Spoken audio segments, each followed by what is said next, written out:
അങ്ങൊരു വലിയ കാര്യം ചെയ്യണം. ആ സനാതനന്മാരാരൊക്കെയാണ്, അവരോടൊപ്പം ആരൊക്കെയുണ്ട് എന്ന് അങ്ങ് ഷോർട്ടായിട്ടൊന്ന് പറയണം. റൈറ്റ്. ഇപ്പോ എന്റെ ചെറിയ അറിവ് വെച്ചോണ്ട്, ഞാൻ ഇന്ന് വായിച്ചത് വെച്ചോണ്ട്, മഹാദേവനെ സനാതനൻ എന്ന് വിശേഷിപ്പിച്ചിട്ടുണ്ട്. ആ പുസ്തകം ഇനി ഞാൻ വായിക്കേണ്ടി വന്നു. അത് തീർച്ചയായിട്ടും വിശദീകരിക്കണം. എന്നാ മോഹൻജി? തീർച്ചയായിട്ടും. ആ അതൊരു പ്രാധാന്യമുള്ള കാര്യമാണ്. സനാതനത്തിനാണ് എല്ലാരും എടുത്ത് ചുമന്നു നടക്കുകയാണ്. അതെ. എല്ലാവരും ഇത് നല്ല കാര്യമാണ് ചെയ്തുകൊണ്ടിരിക്കുന്നത്. എല്ലാം ഈ ചുമന്നുകൊണ്ടിരിക്കുന്നവരെ ഇതൊന്ന് അറിഞ്ഞു എന്ന് പറയുന്നത് യഥാർത്ഥ സത്യം ഉള്ളത് ആണ് എന്നൊന്ന് പറഞ്ഞു കൊടുക്കുന്നതായി. അപ്പൊ എല്ലാരും ഇട്ടേച്ച് പൊക്കോളും. അതിനകത്ത് ഞാനൊന്നോടെ എന്റെ ഒരു കുഞ്ഞറിവും കൂടെ പറയാം. ശിവ സഹസ്രനാമമുണ്ട്. അപ്പൊ ഞാൻ എന്റെ സംസ്ഥാനത്തിലേക്ക് ആവശ്യം ആയിട്ടുകൊണ്ട് ഈ ശിവ സഹസ്രനാമം വായിച്ചപ്പോഴാണ് ഈ സനാതനൻ ശിവനാണെന്ന് എനിക്ക് ബോധ്യപ്പെട്ടത്. മനസ്സിലായത്. സനാതനൻ ഉണ്ടല്ലേ? അതെ. അപ്പോ ഈ എന്താണ് സനാതന ധർമ്മം, എന്താണ് സനാതനൻ എന്നറിയണ്ടേ? തീർച്ചയായിട്ടും. എന്നാലാണല്ലോ അത് മാറ്റമില്ലാതെ തുടരേണ്ടതാണോ, നാശമില്ലാതെ നിലനിൽക്കേണ്ടതാണോ എന്ന് മനസ്സിലാവുള്ളൂ. അത്രേ ഉള്ളൂ. ആ സനാതന ധർമ്മം എന്താണെന്നാണ് നമ്മൾ എല്ലാവരും പഠിക്കേണ്ടത്. ഭാരതം സനാതന ധർമ്മത്തിലാണ് വിശ്വസിക്കുന്നത്. നമ്മളുടെ ശ്രീധർമ്മശാസ്ത്രം എന്ന് പറഞ്ഞാൽ ആ സനാതന ധർമ്മത്തിൽ നിലനിൽക്കുന്നതാണ്. അതായത് പ്രപഞ്ചത്തില് 6 ശക്തികളാണ്. ആ 6 ശക്തികളില് പകുതി നെഗറ്റീവും പകുതി പോസിറ്റീവുമാണ്. പകുതി ഡാർക്ക് എനർജിയും പകുതി വൈറ്റ് എനർജിയുമാണ്. വൈറ്റ് എനർജി അഗ്നിയാണ്, ഡാർക്ക് എനർജി ആകാശത്തിന്റെ വൈഭവമാണ്. ശരിക്കും ആകാശം ഡാർക്ക് എനർജിയാണ്. ഇത്രയും മനസ്സിലാകുന്നുണ്ടല്ലോ അല്ലെ? 12 മണിക്കൂർ പകല് സൂര്യന്റെ കസ്റ്റഡിയിലാണ് നമ്മുടെ ജീവപ്രപഞ്ചം മുന്നോട്ട് പോകുന്നത്. 12 മണിക്കൂർ ആകാശത്തിന്റെ ചൈതന്യത്തിലാണ്. 12 മണിക്കൂർ സൂര്യന്റെ ശക്തിയിലാണ്, 12 മണിക്കൂർ ആകാശത്തിന്റെ ചൈതന്യത്തിലാണ്. അത് ഭൂമിക്ക് മാത്രമല്ലേ ഉള്ളൂ? ഭൂമിക്ക് മാത്രമല്ല ഈ പറഞ്ഞ കാര്യം ബാധകമാകുന്നുള്ളൂ. അതെ. ഭൂമിയിൽ മാത്രമാണല്ലോ, ജീവരഥം ഭൂമിയാണല്ലോ. പ്രപഞ്ചത്തിന് മുഴുവൻ ബാധകമാവുന്നില്ലല്ലോ. ഇല്ല. ഈ ജീവപ്രപഞ്ചമായിരിക്കുന്ന ഭൂമിയിലാണ് ഇത്. ജീവനാണ്, ജീവരഥമാണ് ഭൂമി. ബീജഗോളമാണ് ഭൂമി. ആ ബീജഗോളമായ ജീവധരനായിരിക്കുന്ന ജീവനെ നാഗത്തെ അണിഞ്ഞിരിക്കുന്ന ഈ ഭൂമി, ശിവന്റെ കഴുത്തിൽ കിടക്കുന്ന നാഗം ജീവനെ പ്രതിനിധീകരിക്കുന്നതാണ്. ആ ജീവധരനായിരിക്കുന്ന ജീവനെ ആഭരണമായി അണിഞ്ഞിരിക്കുന്ന ഭൂമിയിലെ 12 മണിക്കൂർ പകലും 12 മണിക്കൂർ രാത്രിയുമാണ്. 12 മണിക്കൂർ രാവും 12 മണിക്കൂർ പകലുമായിട്ട് അല്ലെങ്കിൽ ആ രീതിക്ക് പോകുന്നത് ഭൂമി മാത്രമല്ലേ, പ്രപഞ്ചം മുഴുവനും അല്ലല്ലോ എന്നാ എന്റെ ചോദ്യം. ഭൂമി മാത്രമേ ഉള്ളൂ. അപ്പൊ പ്രപഞ്ചം മുഴുവൻ അങ്ങനെയല്ലോ, പ്രപഞ്ചം മുഴുവൻ സിദ്ധാന്തം അല്ലല്ലോ അത്. അല്ലല്ല, ജീവപ്രപഞ്ചത്തിന്റെ സിദ്ധാന്തമാണ് ഭൂമി. ഭൂമിയില് ഉത്തര ധ്രുവത്തിനും ദക്ഷിണ ധ്രുവത്തിനും മധ്യയാണ് 12 മണിക്കൂർ പകലും 12 മണിക്കൂർ രാത്രിയും ഉള്ളത്. ഭൂമിയിൽ എല്ലായിടത്തും ഇല്ല. ഉത്തര ധ്രുവത്തിനും ദക്ഷിണ ധ്രുവത്തിനും ഇടയിലാണ് ജീവൻ വെണ്ണ പോലെ വന്നടിയുന്നത്. അപ്പൊ ഈ ഉത്തര ധ്രുവത്തിനും ദക്ഷിണ ധ്രുവത്തിനും ഇടയിൽ 12 മണിക്കൂർ പകലും 12 മണിക്കൂർ രാത്രിയും ഉള്ളിടത്താണ് ജീവന്റെ വൈഭവം ഉള്ളത്. ഉത്തര ധ്രുവത്തിനും ദക്ഷിണ ധ്രുവത്തിനും ഇടയിലാണ് ജീവലോകം ഏറ്റവും കൂടുതൽ നിറയുന്നത്, ജൈവ പ്രപഞ്ചം നിറയുന്നത്. അതായത് ജീവലോകം അനുഭവിക്കുന്ന അവസ്ഥയാണ് അല്ലേ? ആ ജീവലോകത്തെ നിലനിർത്തുന്ന അവസ്ഥയാണ്.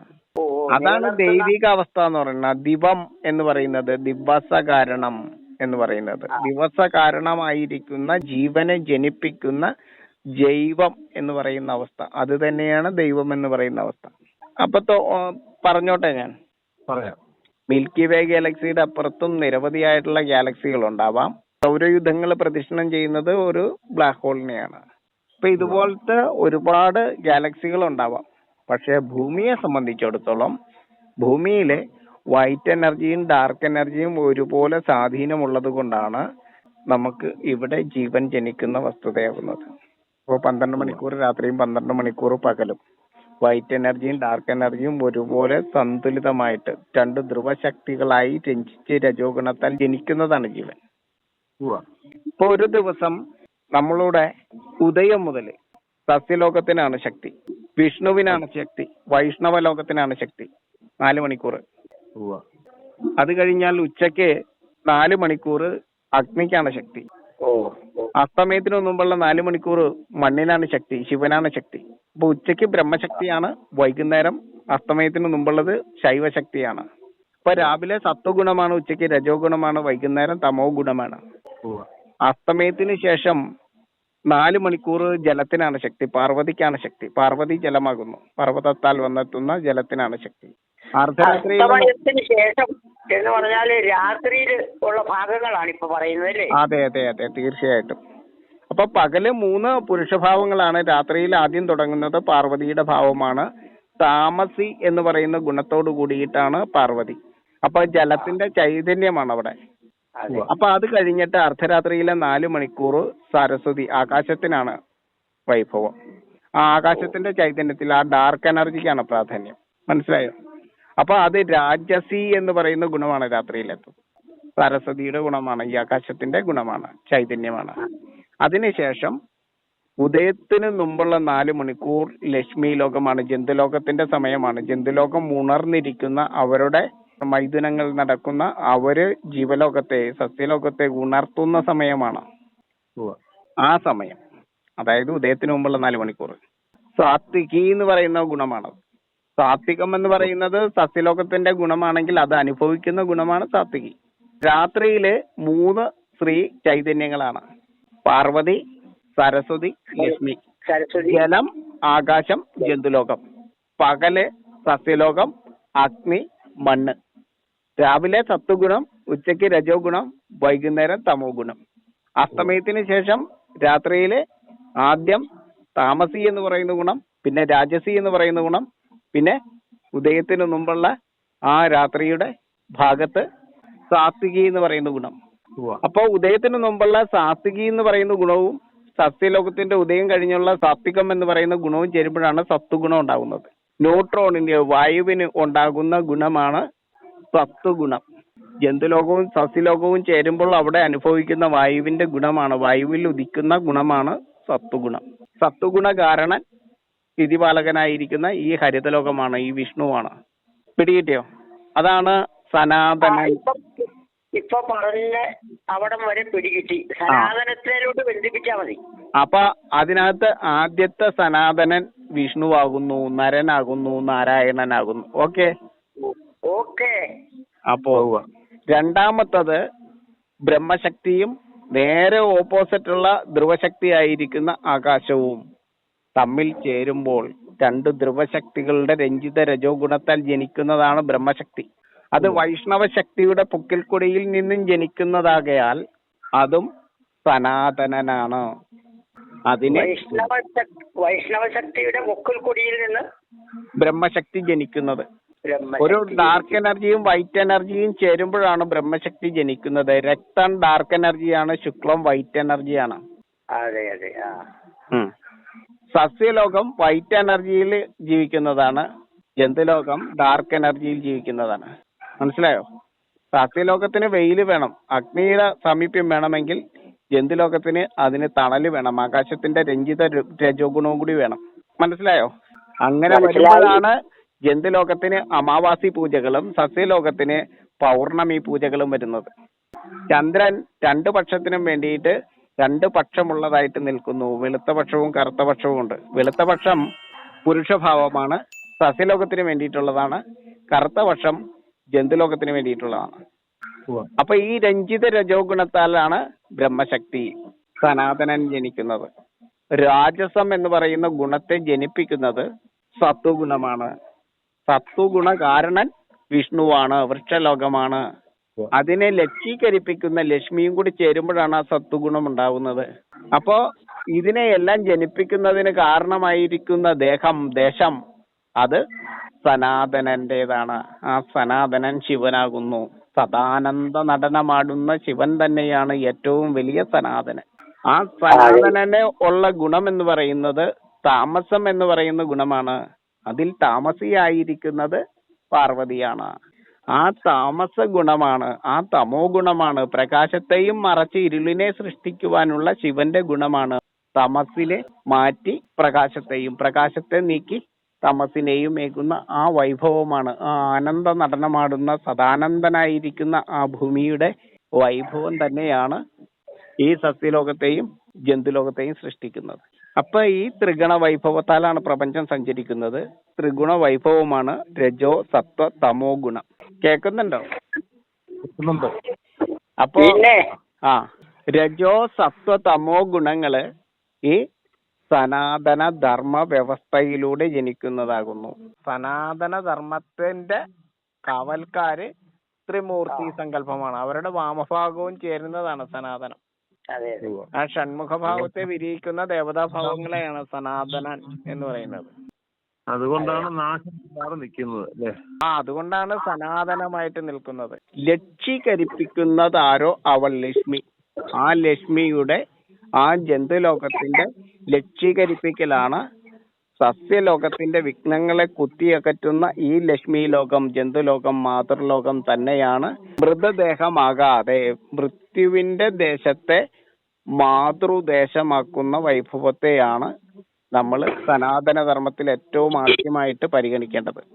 എന്തിനേയും മാതൃഭാവത്തിൽ കാണുന്ന ഒരു വൈഭവം, അതാണ് സനാതന ധർമ്മത്തിന്റെ ഏറ്റവും വലിയ കാതല്. ജലത്തെ സംരക്ഷിക്കുക, നാരത്തെ സംരക്ഷിക്കുക, നാരത്തെ അയനം ചെയ്യിപ്പിക്കുക, അമ്മയെ അയനം ചെയ്യിപ്പിക്കുക. അമ്മയെ നാരായണ, ദേവി നാരായണ, ലക്ഷ്മി നാരായണ, ഭദ്രേ നാരായണ, ദുർഗേ നാരായണ എന്ന് പറയുന്ന ആ മന്ത്രങ്ങളെല്ലാം തന്നെയാണ് ആദിപരാശക്തിയായ ദേവിയുടെ വൈഭവമാണ് ഇതിനെല്ലാത്തിനും കാരണം.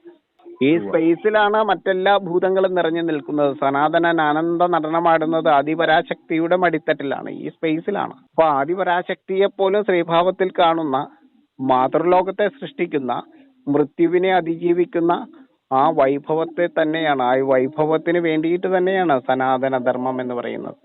ഇപ്പോഴാണ് അങ്ങ് ആദ്യം പറഞ്ഞതിന്റെ ഒരു പൂർണ്ണ രൂപം സനാതനം എന്താണെന്ന് ചോദിച്ചാല്, അതായത് നമ്മള് രജോ സത്വ തമോ ഗുണങ്ങളിലൂടെ ഈ പ്രപഞ്ചത്തെ ത്രിഗുണ വൈഭവത്തെ ശരിക്കും പാലനം ചെയ്യിക്കുന്ന രീതിയാണ്. നല്ല മണ്ണിനെ സൃഷ്ടിച്ച് നല്ല ജലത്തെ അവിടെ താമസിയാക്കി നിലനിർത്തി നല്ല സത്വഗുണമുള്ള വൃക്ഷലോകത്തെ പരിപാലിച്ച് അവിടെ താമസിയായിട്ട് ജന്തുലോകത്തെ നിജപ്പെടുത്തി ആ ജീവലോകത്തെ 33 കോടി ചരാചരങ്ങളെയും സംരക്ഷിക്കുന്നതിന് വേണ്ടിയിട്ട് അഗ്നിയെയും ആകാശത്തെയും ചേർത്ത് വെച്ച രഞ്ജിത രജോ ഗുണത്തെ ജനിപ്പിക്കുന്ന മഹാവൃക്ഷ പ്രകൃതിയെ മഹാവൈഷ്ണവ ശക്തിയായിട്ട് കണ്ട് ഹിമാലയത്തിന്റെ ഹൈറ്റ് ഒരു കാരണവശാലും കുറയാതിരിക്കാനായിട്ട് ആ ഹിമയെയും മഹിയെയും ചേർത്ത് ഉയർത്തി നിർത്തി വിലാസം തീർക്കുന്ന ആ കൈലാസത്തെ സംരക്ഷിക്കുന്നതിന് വേണ്ടിയിട്ടുള്ള ഈ വൃക്ഷലോക ആരാധനയാണ്, വൈഷ്ണവ ലോകത്തോടുള്ള ആരാധനയാണ് ശരിക്കും സനാതന ധർമ്മം.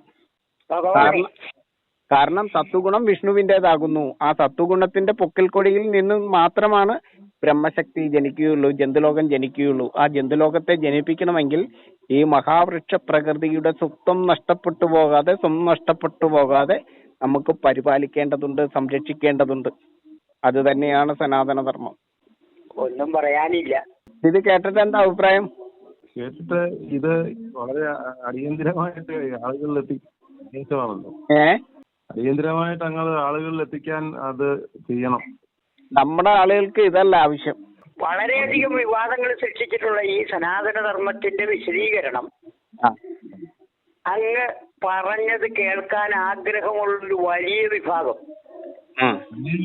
അല്ലെങ്കിൽ ഇതുപോലെ പറയുന്ന മറ്റ്, അതായത് നമ്മൾ സൃഷ്ടിക്കുന്ന ഈ വൈഷ്ണവ ശക്തി ഉണ്ടല്ലോ, ജന്തുലോകമായിരിക്കുന്ന നാഗത്തെ അതിന്റെ പുറത്ത് ശയിക്കുന്ന ജലത്താൽ നാരത്താൽ പ്രേമരൂപേണ വ്യാപിക്കുന്ന വൃക്ഷലോകത്തിന്റെ, അതായത് വിഷ്ണുവിന്റെ ആ പാലാഴി ഉണ്ടല്ലോ, ആ സത്വഗുണമുള്ള വായുമണ്ഡലം, ആ വായുമണ്ഡലം ഖണ്ഡമാകാതെ മുറിഞ്ഞു പോകാതെ, ആ സത്വഗുണമുള്ള വായു മുറിഞ്ഞു പോകാതെ നമ്മൾ സംരക്ഷിക്കുന്നതിന് വേണ്ടിയിട്ടാണ് സനാതനധർമ്മം നിലനിൽക്കേണ്ടത്. നമ്മള് ഈ സസ്യലോകം നൽകുന്ന ഓക്സിജന്റെ അളവുണ്ടല്ലോ, ഒരു പണവെട കുറയാതെ സർവ്വജീവലോകത്തിനും, ചരിക്കുന്ന സർവ്വജീവലോകത്തിനും വേണ്ടിയിട്ട് ആ ഓക്സിജൻ നിറഞ്ഞിരിക്കുന്ന ആ പാലാഴിയെ സംരക്ഷിക്കുന്നതിന് വേണ്ടിയിട്ട് ഓരോ സനാതന ധർമ്മിയും അവരുടെ ഓരോരുത്തരുടെയും ജീവിതം 4 പാദങ്ങളാക്കി മാറ്റി അതിൽ തിരിച്ച് ഈ വൃക്ഷപരിപാലനത്തിന് വേണ്ടിയിട്ട്, ഈ വൈഷ്ണവ ആരാധനയ്ക്ക് വേണ്ടിയിട്ട് ഈ മഹാജ്ഞാനത്തെ പകരുന്നതിന് വേണ്ടിയിട്ട് മാറ്റിവെച്ചുകൊണ്ട് തന്നെയാണ് ജീവിക്കുന്നത്. ഈ അറിവാണ് ആദ്യത്തെ പടിയായിട്ട് നമ്മൾ ധരിക്കേണ്ടത്, ബ്രഹ്മചര്യം എന്ന് പറയുന്നത്. ആ ബ്രഹ്മചര്യത്തിലൂടെ യഥാർത്ഥ ഗൃഹസ്ഥനായിട്ട് മാറുകയാണ്. അതിനുശേഷം വാനപ്രസ്ഥം, വനത്തെ പരിപാലിക്കുന്നവനായിട്ട് മാറുകയാണ്. അതിനുശേഷം ഈ മഹാവൈഷ്ണവ ശക്തിയുടെ എല്ലാ ജ്ഞാനവും ജനങ്ങളിലേക്ക് പകർന്നുകൊണ്ട് സ്വജീവിതം തന്നെ ത്യജിച്ചുകൊണ്ട് സർവജ്ഞാനവും സമ്പാദിച്ച മുഴുവൻ ജ്ഞാനവും ജനങ്ങൾക്ക് നൽകിക്കൊണ്ടുള്ള സന്യാസം. ഇത് തന്നെയാണ് ഭാരതത്തിന്റെ ദർശനം. ഭാരതീയരെല്ലാവരും സനാതനധർമ്മികളാവണം, സനാതനധർമ്മം നിലനിൽക്കണം. അപ്പൊ ഈ പാലാഴി ഒന്നാകുന്നത് സനാതനധർമ്മത്തിലൂടെയാണ്.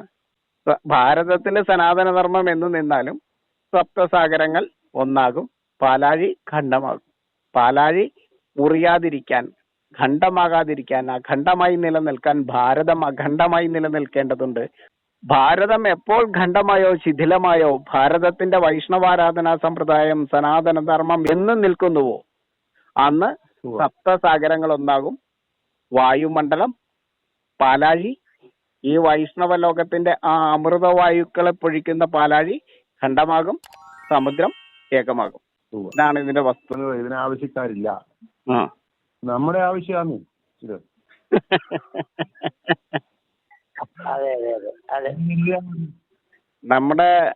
നമ്മളുടെ ആവശ്യങ്ങളാണ്. അതായത് ഭാരതീയര് സനാതന ധർമ്മികളാണ്. സപ്തഭൂഖണ്ഡങ്ങൾക്കും വേണ്ടിയിട്ട് സപ്താക്ഷരി മന്ത്രം മുഴക്കി വൈഷ്ണവാരാധനയെ ചെയ്യുന്നവരാണ്. സപ്തഭൂഖണ്ഡങ്ങളിലെയും വൈഷ്ണവ ശക്തിയെ സപ്താക്ഷരി മന്ത്രത്താൽ പൂജിക്കുന്നവരാണ്. സപ്തഭൂഖണ്ഡങ്ങളിലും വൈഷ്ണവ നിലയങ്ങളാക്കി, ദ്വീപുകളാക്കി, ദീപത്തെ തെളിക്കുന്ന വൈഷ്ണവ ശക്തിയുടെ പീഠങ്ങളാക്കി മാറ്റിക്കൊണ്ടാണ് ഭാരതം ആരാധന നടത്തുന്നത് ഇവിടെ ഭാരതത്തിൽ. അപ്പൊ അതാണ് ഈ വൈഭവം. ഇത് സപ്തഭൂഖണ്ഡങ്ങൾക്കും വേണ്ടിയിട്ടുള്ള വൈഭവമാണ് ഇവിടെ ചെയ്യുന്നത്. അപ്പൊ എല്ലാവരും ചോദിക്കുന്ന ഒരു ചോദ്യമുണ്ട്, ഇപ്പൊ ഭാരതത്തിലുള്ളവർ ഇത് ചെയ്തില്ലെങ്കിൽ എന്താ കുഴപ്പമെന്ന്. ജീവന്റെ നിലയമാണ് ഹിമാലയം. ഹിമാലയത്തെ ആശ്രയിച്ചാണ് സർവ്വ ജീവപ്രപഞ്ചവും നിലനിൽക്കുന്നതെന്നുള്ള വസ്തുത അറിയണം. അതിന് കാരണമായിരിക്കുന്ന വൈഭവം പശ്ചിമഘട്ടത്തിൻ്റെതാണെന്നും അറിയണം. എന്തോ ഇത് ശ്രീരാമ സിദ്ധാന്തം എന്ന് പറയുന്നത് ഈ പ്രണവവേദയിൽ ഉൾപ്പെട്ടിട്ടുള്ളതാണെന്നും പ്രണവവേദ സിദ്ധാന്തമാണിതെന്നും ജനങ്ങൾ അറിയണം. അതിന്റെ തുടർച്ചയാണെന്ന് അല്ലേ? തീർച്ചയായിട്ടും ഭാഗമാണല്ലോ ഇത്. അതെ അതെ അതെ അതെ. ശിവനെ വൈകല്യപ്പെടുത്തി അവതരിപ്പിക്കുന്ന, ശിവൻ ഏതോ ഗുഹയിൽ ഒളിച്ചു താമസിക്കുന്ന ഒരു വ്യക്തിയാണെന്ന് വരുത്തി തീർക്കാൻ വേണ്ടിയിട്ട്, ശിവൻ എന്താണെന്ന് അറിയാൻ പാടില്ലാത്ത ശരീരവും പേര് നടക്കുന്ന ശിവത്വമില്ലാത്ത ആളുകളായിട്ടല്ല നമ്മൾ ജീവിക്കേണ്ടത്.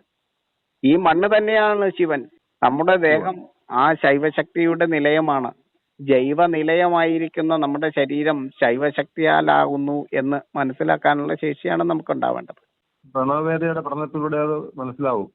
തീർച്ചയായിട്ടും ഞങ്ങളത് മനസ്സിലാക്കുകയും തന്നെയല്ല, നമുക്ക് അടുത്ത് ഇടപെടാൻ പറ്റുന്ന ഏതൊരു വ്യക്തിയോടും ഈ ആശയം നമ്മൾ വളരെ വ്യക്തമായിട്ട് പറയുകയും ചെയ്യും. അതിന്റെ മറുപടി എന്താണെന്ന് കേൾക്കുകയും അതുപോലെ തന്നെ ഈ നമ്മളുടെ പ്രണവവേദയുടെ ഒരു വിശദീകരണത്തിൽ നിന്നാണ് ഞങ്ങൾക്ക് ഈ എക്സ്പീരിയൻസ് കിട്ടുന്നത്. അതിന്റെ ഒരു വിശദീകരണം എന്ന് പറഞ്ഞാൽ പ്രണവവേദയ്ക്ക് മാത്രമേ ഉള്ളൂ, മറ്റാരും ഇതുപോലെ പരാമർശിച്ചിട്ടില്ലെന്നും ഞങ്ങള് എന്നാ മോഹൻജി?